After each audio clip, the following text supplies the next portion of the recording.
साथियों, आज हम जो दिल्ली के आसपास आंदोलन चल रहा है उसके विषय में कुछ चर्चा करेंगे। साथियों, कुछ बातों को देखकर मन दुखी हो जाता है।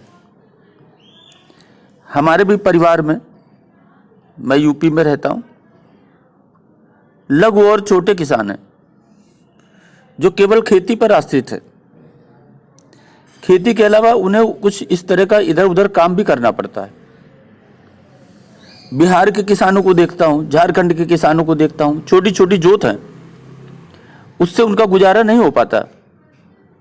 और अधिकांशतया जब खेती के समय नहीं रहता तो मजदूरी करते हैं, दूसरे राज्यों में मजदूरी करने जाते हैं, बेहाल हैं, बच्चों को पढ़ा नहीं पाते, तन पे कपड़े नहीं हैं, बीमार होते हैं तो अपना इलाज नहीं करा पाते।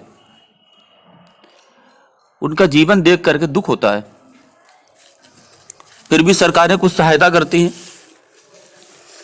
कुछ दूध के लिए अपने घर में जानवर पाल रखे हैं, उससे गुजारा होता है, कुछ सस्ता अनाज मिल जाता है, यानी अपने जीवन को किसी तरह से वो गुजारा लायक बनाते हैं।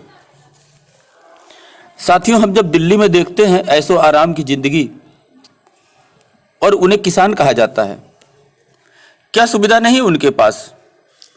अगर यही सुविधा मिल जाए तो इस देश में बहुत से ऐसे छोटे किसान हैं जो मजदूरी छोड़ करके इन्हीं पंडालों में हमेशा सदैव के लिए रहने का सोचेंगे। साथियों, देश के लघु सीमांत किसान हैं जो पंजाब के अलावा दूसरे राज्यों में रहते हैं, वो भी ये सब कुछ देख रहे हैं।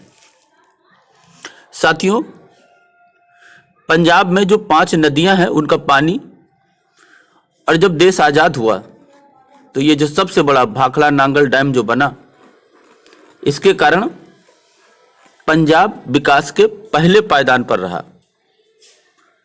नहरों का विस्तार हुआ, नहरों का जाल बना और सस्ता भरपूर पानी और सस्ती बिजली सबसे पहले पंजाब को मिली और पंजाब विकास की पहली सीढ़ी पर खड़ा किया गया।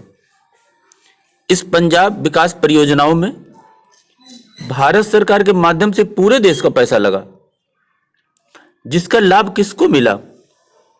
इसका लाभ जो अगर सबसे ज्यादा मिला इस देश में, तो इसका लाभ पंजाब ने उठाया। गांव-गांव में सबसे पहले बिजली और सड़कें बनी, दिल्ली से करीब होने का लाभ मिला, व्यापार में फायदा हुआ, व्यापार करने लगे।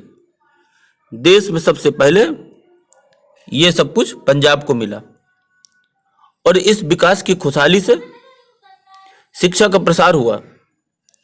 पंजाब के इस विकास में भारत सरकार के माध्यम से पूरे देश का पैसा लगा।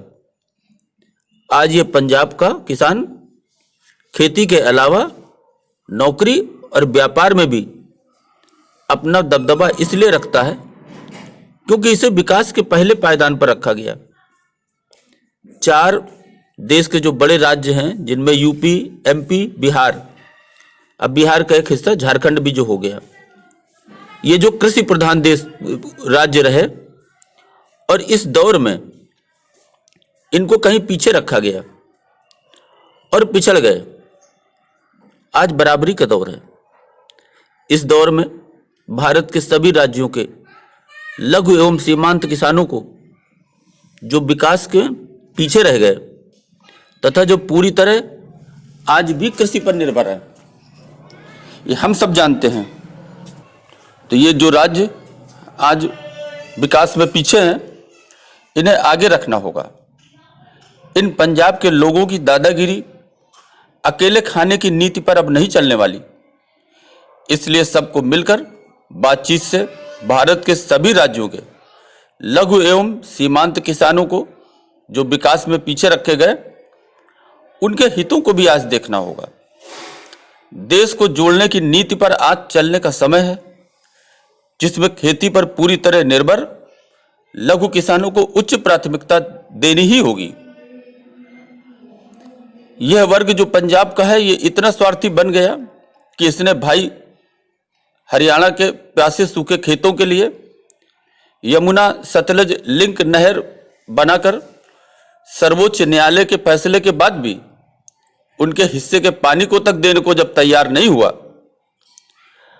अब तक इस मामले में 32 लोग अपनी जान गंवा चुके हैं। तो ये दूसरे राज्यों का क्या सोच रखते होंगे, ये आप अच्छी तरह समझ सकते हैं। आज पंजाब के व्यापारी जिनके परिवार में शिक्षा है, एक बच्चा विदेश में है, एक फौज में है, घर में बिजली एसी की सुविधा के साथ सड़क और भरपूर पानी का फायदा उठाते रहे, इनके पास खेती भी है। यही लोग किसान के नाम पर देश के उन लघु किसानों को जो आज भी केवल खेती और मजदूरी पर निर्भर हैं, उनका नेता बनकर उनके शोषण पर उतारू हैं, जो 21वीं सदी में अब नहीं होने वाला, क्योंकि यह मोदी सरकार है जो सबका साथ और सबके विश्वास पर चलती है।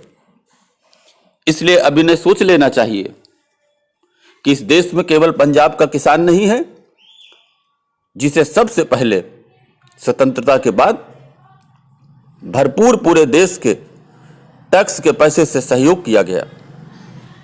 आज 28 राज्य और 8 केंद्र शासित प्रदेशों के तमाम वो छोटे किसान जिनके पास छोटी जोत है और कृषि के अलावा उनके पास कोई साधन नहीं है, वो आज अपने घर से निकलकर दूसरे राज्यों में मजदूरी करने जाते हैं। उनकी हालत खराब है। आज उन्हें न्याय देने का समय आ गया है और अब ये किसान बने व्यापारियों को अच्छी तरह समझ लेना चाहिए कि ये उनकी दादागिरी नहीं चलेगी। जो भी होगा वो पूरे देश के उन छोटे लघु किसानों को जिनके पास खेती के अलावा कोई साधन नहीं है, उन्हें सर्वोच्च प्राथमिकता देनी होगी और इस स्टैक को बातचीत से बाहर बिल्कुल भी नहीं रखा जा सकता। इन्हीं शब्दों के साथ जय जवान जय किसान इस नारे के साथ अभी के लिए बस इतना ही। धन्यवाद।